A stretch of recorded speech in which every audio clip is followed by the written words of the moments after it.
Assalamualaikum warahmatullahi wabarakatuh. Waalaikumsalam warahmatullahi wabarakatuh. Selamat pagi anak-anakku. Pagi. Gimana kabarnya? Sehat semuanya? Alhamdulillah sehat. Baik.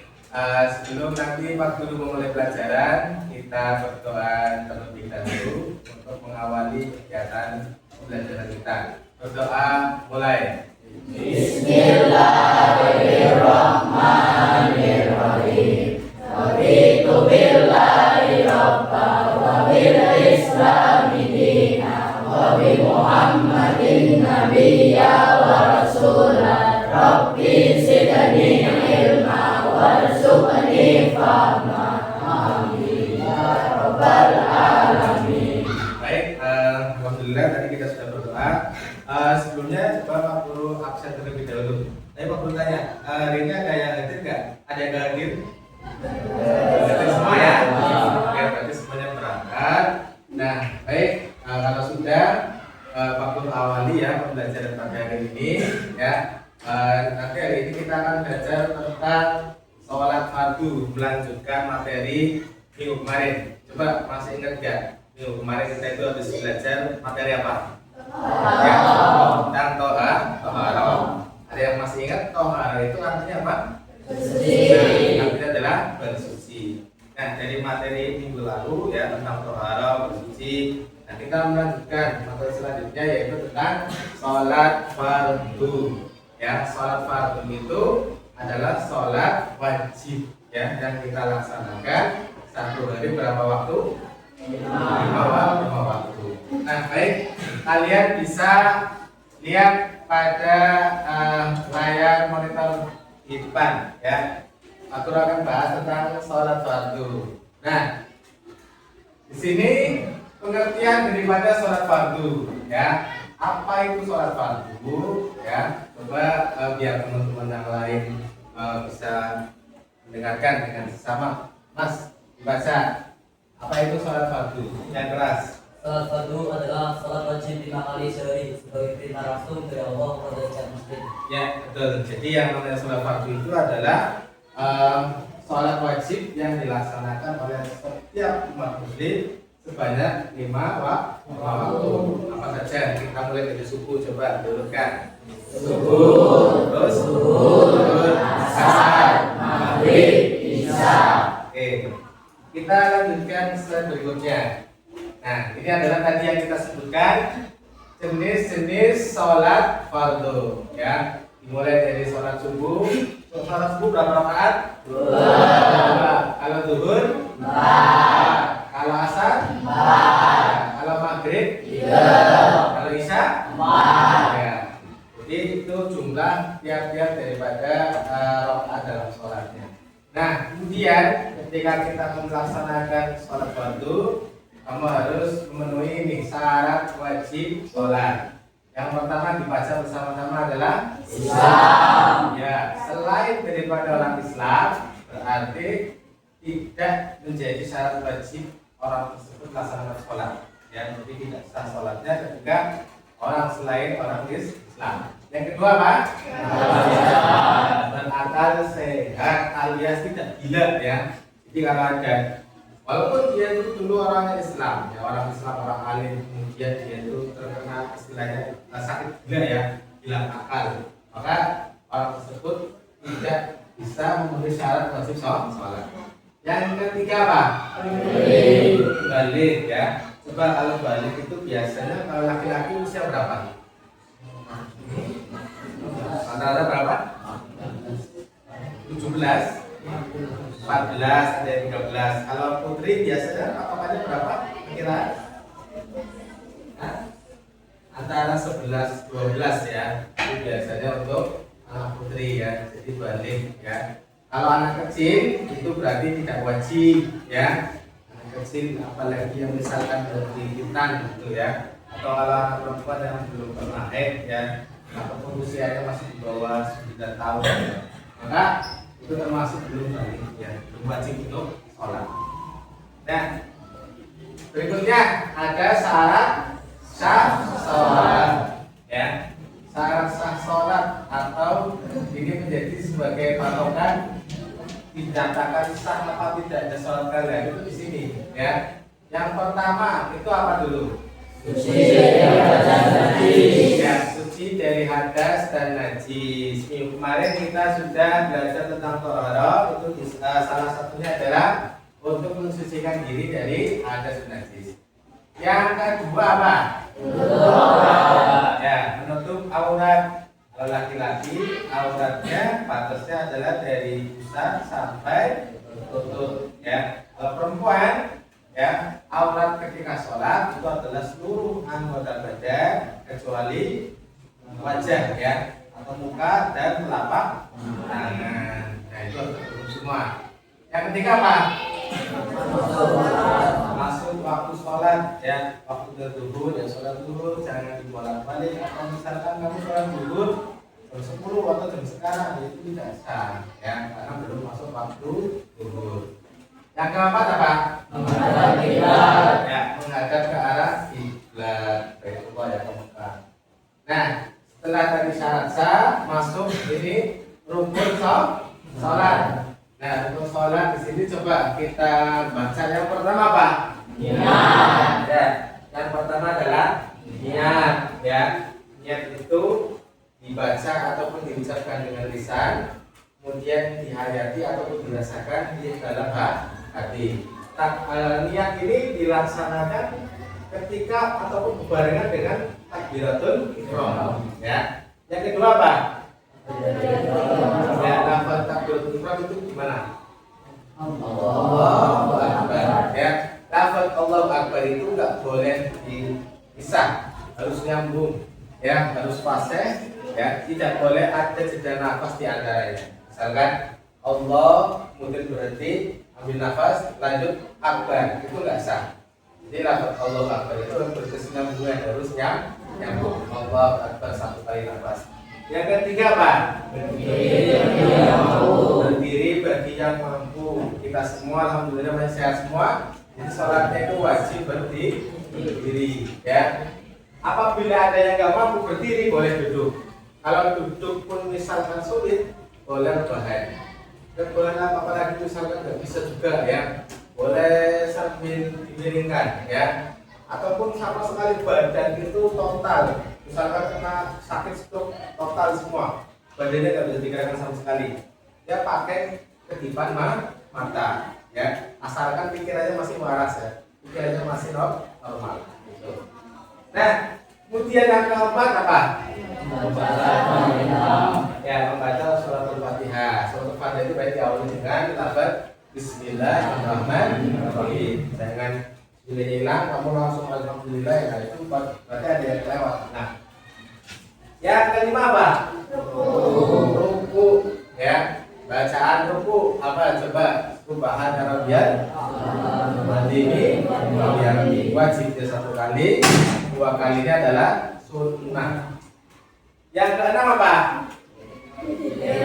Iktidal itu berarti artinya bangun dari ruku. Bacaannya apa? Sami. Allahu liman hamidah. Yang ketujuh sujud. Ya. Nah, kalian ketika sujud di situ ada beberapa ataupun bagian daripada anggota sujud. Apa saja dari atas anggota sujud? Yang pertama apa? Ini namanya apa? Batuk ataupun bahasa Indonesia kening ya. Kemudian apa lagi setelah itu? Kedua telapak tangan, ini harus nempel pada lantai dasar. Kemudian yang ketiga apa? Kedua lutut ya. Jadi kamu kalau sujud itu lututnya harus nempel, dan kayak bocil-bocil sekarang tuh. Kalau sujud maka apa itu namanya gerakan apa itu? Ya, ya harus style ya, itu boleh ya. Jadi harus kena semua. Berikutnya apa? Kedua telapak jari kaki ya, itu harus madal ya, jadi itu harus madal. Kalau bisa 5-5-nya silakan, kalau bisanya 3 silakan, bisanya 1 silakan. Yang penting jangan diluruskan ya, kecuali ada uzur, jadi harus ada yang madal. Nah, hidung termasuk enggak? Hidung bukan termasuk anggota sujud. Jadi kalau kamu misalkan ya, mohon maaf hidungnya minimalis ya, itu tidak harus kamu tempelkan terus gitu loh ya. Kalau hidungnya tadi misalkan nggak nempel-nempel jangan dipaksa. Tapi ketika kamu sujud kemudian hidungnya ikut nempel, itu hukumnya sunnah ya, itu disunahkan seperti itu. Kemudian yang ke-8 apa? Duduk di antara dua sujud ya. Kemudian yang ke-9 tasyahud akhir. Tasyahud itu yang dibaca adalah asyhadu an la ilaha illallah wa asyhadu anna muhammadar rasulullah. Kemudian yang ke-10 apa? Baca sholawat di bacaan tahiyat. Ketika baca sholawat Allahumma sholli ala sayyidina Muhammad wa ala sayyidina Muhammad, itu wajibnya cuma itu ya. Kama sholaita kama barakta ya, itu maksudnya adalah sunnah. Nah kemudian yang 11 apa? Salam ya. Salam pertama ya, itu hukumnya wajib masuk rukun ya. Itu harus suara ketika mengucap salam, telinga kamu harus dengar. Jangan salam cuma di dalam hati tok ya, harus diucapkan ya. Auli. Dan yang terakhir di sini apa? Tertib berurutan ya, antara mulai dari niat sampai terakhir itu berurutan.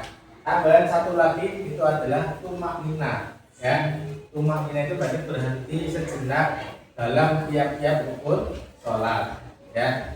Jadi misalnya kamu tadi contoh iktidal ya, sami Allah liman hamidah, begitu sudah turun harus tidak boleh ada gerakan yang melebihi 3 gerakan ya. Iktidal berdiam ya, berhenti sejenak. Itu kalau hitungan detik ya kira-kira 3 detik lah.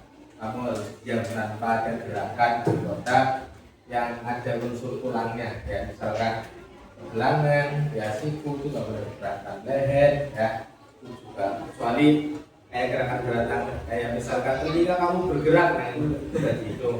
Atau hidung kamu pas kempis itu juga dihitung ya. Dan hidung adalah pergerakan tangan. Oke, selanjutnya nah kita jelaskan tentang niat ya. Niat ini harus di dalam hati untuk melaksanakan sholat yang dituju. Sesuaikan ya, dalam sholat zuhur niatnya asal. Nah niat dilakukan bersamaan dengan takbir. Takbiratul ihram coba dibaca Mas Hermawan. Takbiratul ihram, mengangkat kedua tangan sambil mengucapkan Allahu Akbar. Ini menandakan dimulainya sholat. Iya, jadi takbiratul ihram itu berarti kita Anda dimulainya sholat. Nah kemudian di sini ada membaca suratul Fatihah. Nanti setelah surat Al-Fatihah selesai ya, kalau sholat sendirian itu dilanjut dengan surat-surat pendek. Kalau misalkan sholat jamaah, ketika imam sedang membaca surat Al-Fatihah, kamu dengarkan ya. Ketika imam sudah selesai baca Fatihah, kamu bilang amin. Setelah amin itu biasanya kan imam baca surat pendek nih ya, maka kalian baca surat Al-Fatihah. Jangan ikut-ikut. Nanti imamnya baca ayat pendek, kamu ikutin suara imam. Ya, dia sebenarnya itu diperbolehkan, cuma itu kefarduan itu kurang. Jadi yang paling pas itu ketika imam baca Fatihah, kamu dengarkan ya. Ketika sudah selesai, imam yang baca surat pendek, baru kamu baca surat Fatihah. Kecuali nggak kesampaian.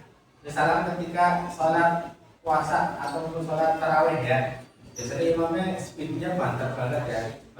Nah, kamu nggak mungkin kesampaian, apalagi imam bacanya Inna a'toinakal kautsar atau Al-Ikhlas ya. Boleh kamu baca Fatihahnya Pak. Kemudian di sini apa? Ruku. Tuh posisi pada gambarnya kalau bisa lihat ya, ruku. Nah kemudian apa lagi? Coba dibaca bersama-sama itu apa?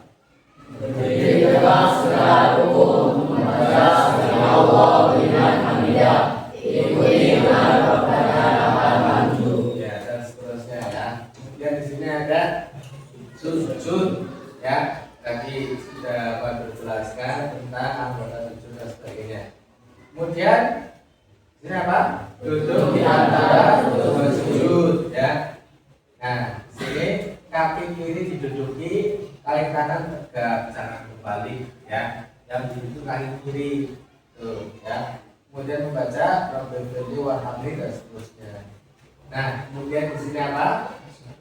Tasyahud, dan di sini ada tasyahud awal, kemudian di sini ada tasyahud akhir. Ini dibaca sebelum salam. Ya, itu antara posisi yang terakhir. Dan yang terakhir apa? Salam. Ya, ketika salam itu kamu nengoknya juga harus kalau ditakan itu ya sekitar lebih dari 45 derajat ya. Jadi kalau salam itu jangan cuma gitu ya. Patokannya biar pipi kamu itu terlihat dari belakang, ya, itu biar terlihat.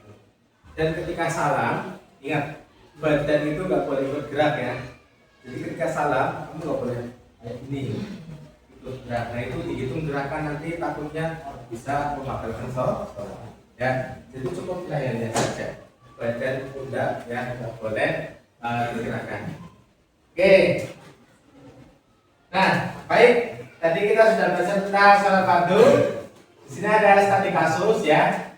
Nanti di sini pada kasus pertama ya kita bisa menganalisa disimulasikannya adalah ada seorang anak bernama Rizky ya. Di sini sering bermain game online hingga 5 waktu. Nah, ketika azan berkumandang, dia memilih menyelesaikan permainannya, melanjutkan gamenya ya, sehingga sering menunda sholat. Nah, dari kasus seperti ini kan sering ya terjadi di sekitar kita, bahkan kadang kita juga mengalaminya. Nah, coba nanti kalian menganalisa dari kasus ini kesalahannya itu di mana ya, kemudian secara hukum fikihnya itu bagaimana, kemudian solusi yang harus kita bikin itu bagaimana dari kasus ini. Nanti Pak Guru bikin 2 kelompok ya.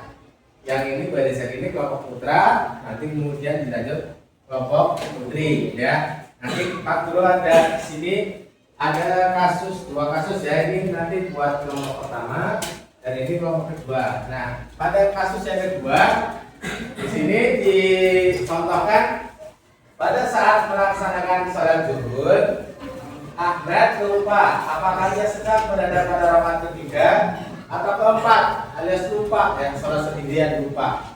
Nah, ini juga sering terjadi ya. Apalagi kita kalau misalkan lagi sholat, kemudian ada barang kita yang hilang, nah otomatis pikirannya situ. Mau aku dapat kursi yang dia, HP yang dia. Apalagi kamu sholat, kayaknya HP. HP-nya di samping bunyi juga, ya itu pikirannya udah konsen. Otomatis nanti rakaatnya jumlahnya kamu sedang melaksanakan sholat berapa lupa. Ya, jadi 2 kasus ini kamu analisa, Pak Guru bikin 2 kelompok, nanti kamu rebukan ya. Dibahas bareng-bareng. Nanti hasilnya perwakilan dari kelompok itu 3 anak maju ke depan presentasikan ke teman-teman yang lain. Paham semuanya? Oke, baik, langsung saja nanti Pak Guru bikin dijadikan soalnya.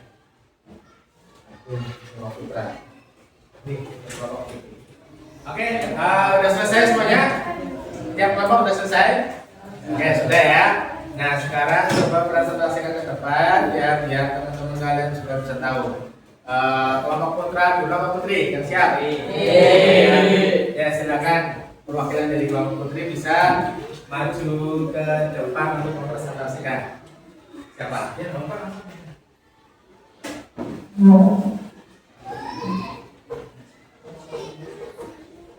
Ya, kelompok putri satu lagi buat juga apa? Ini, Pak.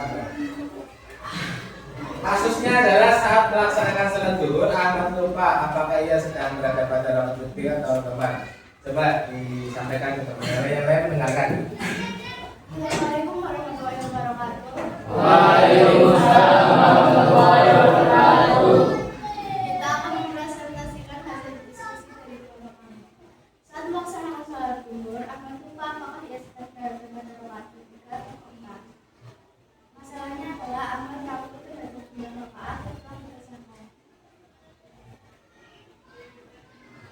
Permasalahannya ya, kemudian Jadi, untuk jawaban dari soal tersebut, kita tidak ragu ambil jumlah rakaat yang paling sedikit yang diatur. Disunahkan lakukan mencari sebelum salam. ya, dan solusi yang akan kita lakukan apa? Solusinya yaitu menambah rakaat yang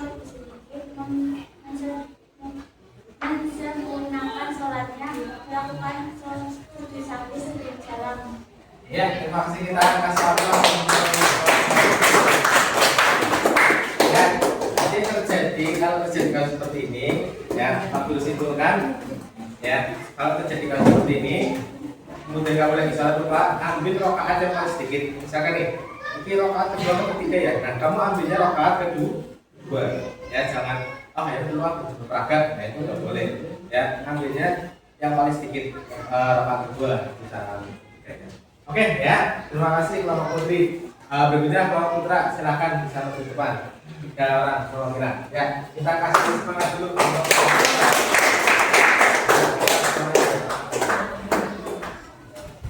Assalamualaikum warahmatullahi wabarakatuh. Waalaikumsalam warahmatullahi wabarakatuh. Kami dari Kelompok Putra akan mempresentasikan dari hasil diskusi.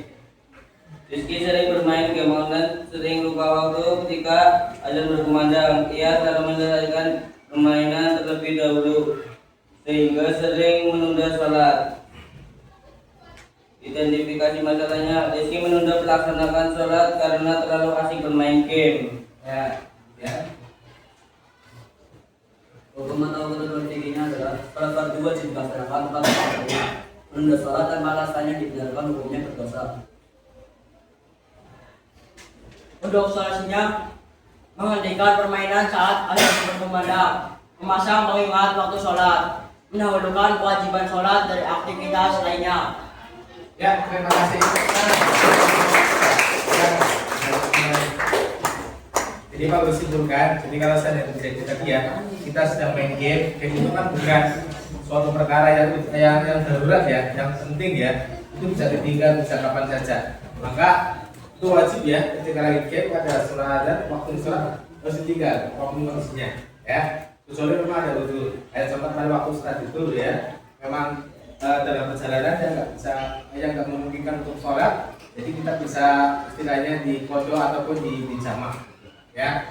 Baik, ya, bagus. Tadi hasil presentasi kalian berkaitan dengan studi kasus yang Pak Guru sampaikan, bisa Pak Guru simpulkan, ya. Pertemuan pada hari ini yang pertama tadi ya tentang masalah sholat fardu, syarat sah, syarat wajib, dan rukun sholat. Nah itu tadi sudah Pak Guru jelaskan. Kamu diingat-ingat, dihafalin baik-baik dan dipraktekkan. Ya. Dan nanti tugas ataupun PR di rumah ya nanti Pak Guru bagikan soalnya. Nanti kalian bisa kerjakan di rumah. Minggu depan nanti kita coba cross check soal ataupun PR yang nanti Pak Guru bagikan. Baik ya, itu kesimpulan pelajaran pada hari ini. Mudah-mudahan bisa bermanfaat untuk rumah. Baik, kita tutup pertemuan pada pagi hari ini dengan bacaan Alhamdulillah. Sekian dari Pak Guru. Assalamualaikum warahmatullahi wabarakatuh.